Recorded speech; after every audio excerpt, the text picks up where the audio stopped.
हरे राम राम राम हरे हरे।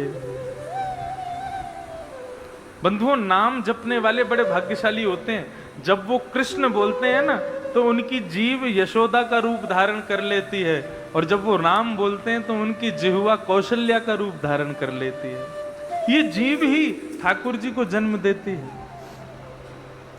तो गौड़िया वैष्णव संप्रदाय के एक महात्मा रहते थे गोवर्धन में, नाम जप करते थे 18-18 घंटे, 19-19 घंटे बैठ करके, और महामंत्र का जप किया करते थे। और जब जप पूर्ण होता था तो उसके बाद फिर स्नान ध्यान करते। स्नान ध्यान करने के बाद फिर थोड़े बहुत समय में जाके जल्दी जल्दी और घर घर से सूखी सामग्री लेकर के आते।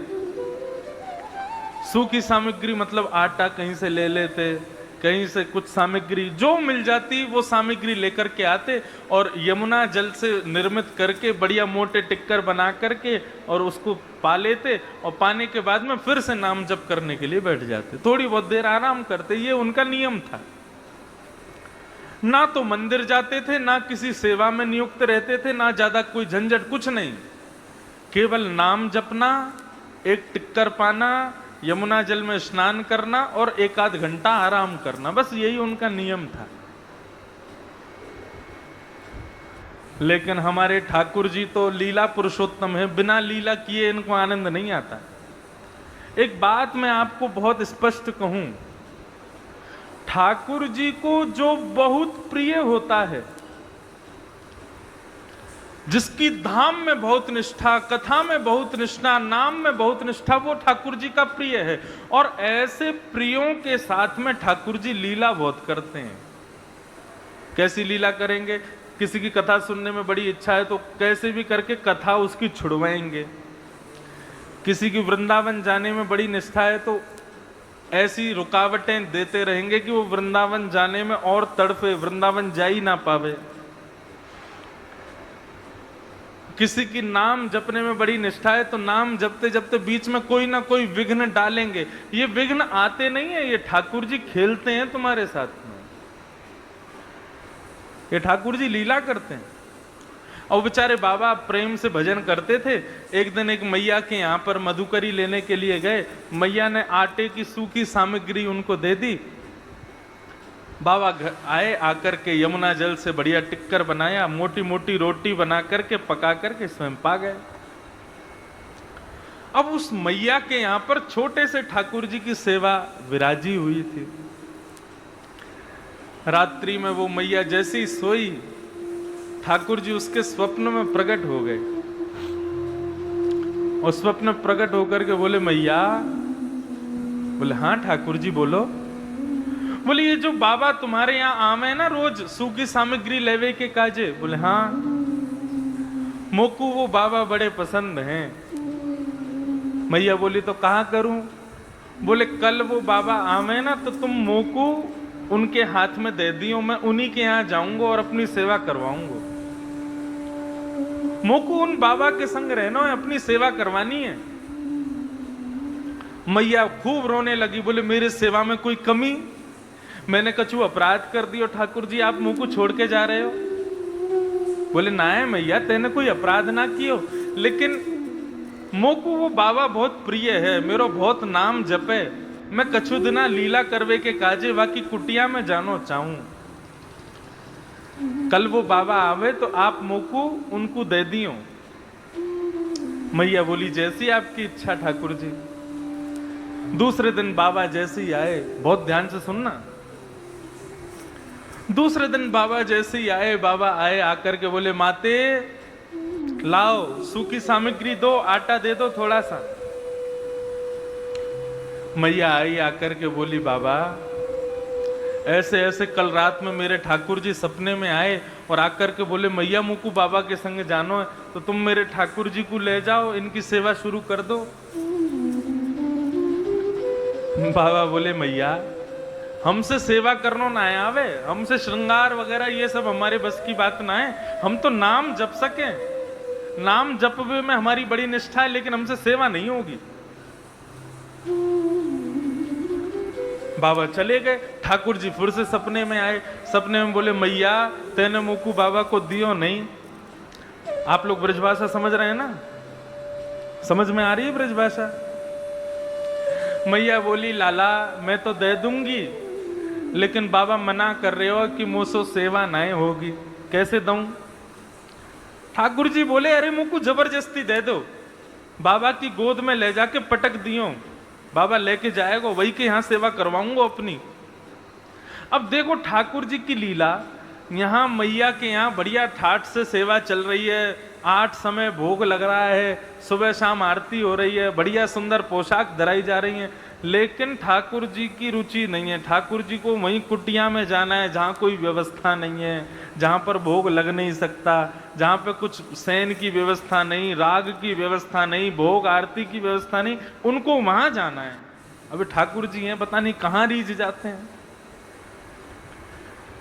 दूसरे दिन बाबा आए तो मैया अपने ठाकुर जी को लेकर के आई और बाबा की गोद में रख दिया। बोले, मेरे लाल जी को आपके संग जानो है, अब मना मत करियो, आप इनको स्वीकार करो। मैया कितनी बार भोग लगता है इनका? बोले 8 बार भोग लगता है। और क्या क्या होता है? बोले 8 बार भोग लगता है, 6 बार आरती होती है, और सब पूरी नियमावली बता दी। बाबा बोले, मैं भजन कब करूंगा? पूरे दिन इनकी सेवा करूंगा तो मैं नाम कब जपूंगा अपना? मैया बोली, अब कैसे भी करियो, तुम्हारी झंझट है, अब यहां लेके जाओ अपने संग। बाबा घर लेकर के आए, ठाकुर जी को गोद में लेकर के बोले, देखो भैया एक ही बार भोग लगेगा, हमको नाम में बहुत निष्ठा है, हमको श्रृंगार और सेवा ये सब हमसे आती नहीं है, आपको एक बार भोग लगा देंगे, रूखी सूखी टिक्कर पानी हो तो पाना, नहीं तो हमको स्वप्न में आके बता देना, हम वापस मैया के यहाँ छोड़ जाएंगे। बाबा अपना भजन करने के लिए जैसे ही बैठे, ठाकुर जी को ला करके एक चौकी पर बैठा दिया, भजन करने बैठे तो ठाकुर जी प्रकट हो गए। प्रकट होके बोले, बाबा तुम रूखी रोटी खवाइयो, एक ही बार खवाइयो, लेकिन मोकू अपने पास ही रखो, मैं यहां से जाऊंगा नहीं। बाबा बड़े प्रसन्न हो गए, बोले, वाह देखो हमारे भजन के प्रताप से ठाकुर जी आ गए और हमारे भजन में भी कोई विघ्न नहीं आ रहा। बाबा दूसरे दिन गए, बढ़िया आटा लेकर के आए, यमुना जल मिला करके बढ़िया आटा गूंद करके बढ़िया मोटा मोटा मोटी मोटी रोटी टिक्कर बनाया। टिक्कर बना करके एक पत्तल में परोस करके ठाकुर जी के आगे रख के तुलसी पधरा करके, त्वदीयं वस्तु गोविंद तुभ्यमेव समर्पयेत् ग्रहाण सुमुखो भुक्त्वा प्रसीद परमेश्वर। प्रभु हमारी कुटिया का 56 भोग तो यही है, पाओ। और भोग लगाने के बाद में बाबा ने स्वयं पाया और अपना भजन करने बैठ गए। अब जैसे ही बाबा भजन करने के लिए बैठे, ठाकुर जी फिर प्रकट हो गए। प्रकट होके बोले, बाबा बोले, लाल जी सब सेवा में आनंद, कोई दुखी तो नहीं, कोई कष्ट तो नहीं, हमारी तो ऐसी रूखी सूखी सेवा है। ठाकुर जी बोले, नहीं हमको बहुत आनंद आ रहा है, लेकिन बाबा कल से एक काम कर दियो। बोले, कहा? बोले, आप आटा में और यमुना जल मिला के टिक्कर बनाए दो, ठीक है, लेकिन यदि आटे में नमक डाल दोगे तो स्वाद आ जाएगा, हल्का सा नमक डाल दियो बस। बाबा बोले, तो मतलब कल से हमको आटा भी लाना है और नमक भी लाना है? बोले, हाँ बस इतनी सी सेवा कर दो, नेक्स्ट स्वाद आ जाएगा आटा में टिक्कर में। बाबा बोले, ठीक है। दूसरे दिन गए तो मैया के यहाँ से आटा लाए, तो मैया से बोले, मैया सुनो, आटे के संग आज नमक और दो। मैया मनी मन मुस्कुराने लगी, बोले, है गयो काम, चटोरो पहुंच गयो कुटिया में। मैया लाई, नमक दे दियो। बोले, बाबा ले प्रेम से टिक्कर बनाओ, पवाओ ठाकुर जी को। अब आटे में नमक मिला करके बढ़िया आटा गूंद के टिक्कर बना करके सेक करके बढ़िया ठाकुर जी को भोग लगाया। त्वदीयं वस्तु गोविंद तुभ्यमेव समर्पयेत्, पाओ प्रभु प्रेम से।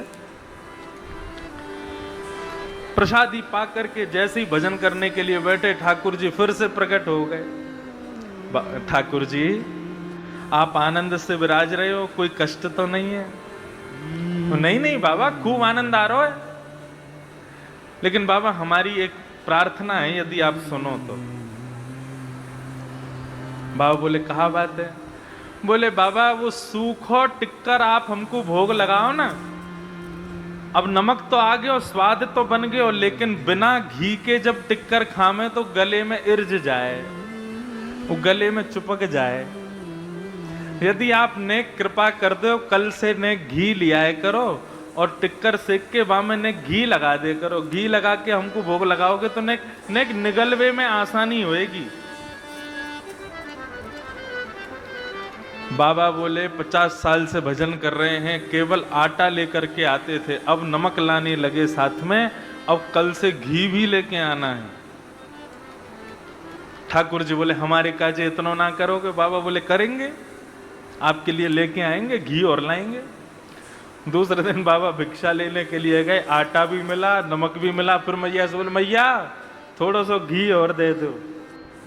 मैया बोली अभी तो देखो नमक और घी जा रहा है, कछु दिना में 56 भोग जाएंगे घर पे। घी लेकर के गए, बढ़िया टिक्कर बना के घी लगा के ठाकुर जी को भोग लगायो और पायो, पाके फिर जैसे ही भजन करने बैठे ठाकुर जी फिर प्रकट है गए। बाबा बोले अब क्या हो गया? बोले बाबा मैं तो यूं कह रहे हो, बढ़िया टिक्कर बनना है, नमक भी आ गया, अब तो घी भी आ गया, निगलवे में भी आसानी है रही है, लेकिन 4 दिना से टिक्कर पाके हमने जो है का हमारी जीव है का ने परेशान है गई है। कल एक आलू और लिए और वह आलू को उबाल के वह में नमक मिर्च डाल के ने बढ़िया चटनी बना के टिक्कर के संग आलू की चटनी दे दोगे तो आनंद आ जाएगा। बाबा ने आंख खोली, अपनी माला रखी, ठाकुर जी गोद में उठाए, लेकर के मैया के यहाँ गए और मैया की गोद में दे दी। बोले धरो इनको अपने पास। अरे हमारा भजन छूट रहा है, पहले नमक चाहिए, घी चाहिए, अब आलू चाहिए, कल को कहेंगे हमको घेवर चाहिए, फिर कहेंगे मालपुआ चाहिए, फिर कहेंगे रबड़ी चाहिए, इनका भोग लगाएंगे कि हम भजन करेंगे? बाबा ने तो ऐसी बात कही, इतने में ही श्याम सुंदर वहीं प्रकट हो गए और प्रकट होकर के बाबा को हृदय से लगा लिया। बोलो बाल कृष्ण लाल की। बंधुओं, ये भोग सामग्री, ये सुंदर सजावटें, ये विविध विविध प्रकार के 56 भोग, ये सब ठाकुर जी को नहीं चाहिए। किसी एक चीज में तुम्हारी दृढ़ निष्ठा है, वही ठाकुर जी को प्रिय है। बस हम लोग घबरा जाते हैं, अब हमारा भाव पहले जैसा क्यों नहीं रह गया, अब ठाकुर जी पहले जैसी लीला क्यों नहीं। ये सब ठाकुर जी खेलते हैं तुम्हारे साथ में, परखने की कोशिश करते हैं, ये लीला करते हैं ठाकुर जी। लेकिन तुम अपना भाव सुदृढ़ रखो, किसी एक चीज में निष्ठा रखो, या तो नाम में, या फिर धाम में, या फिर लीला में, या फिर स्वरूप दर्शन में, लेकिन उस निष्ठा को बरकरार रखो, उसको भंग मत होने दो।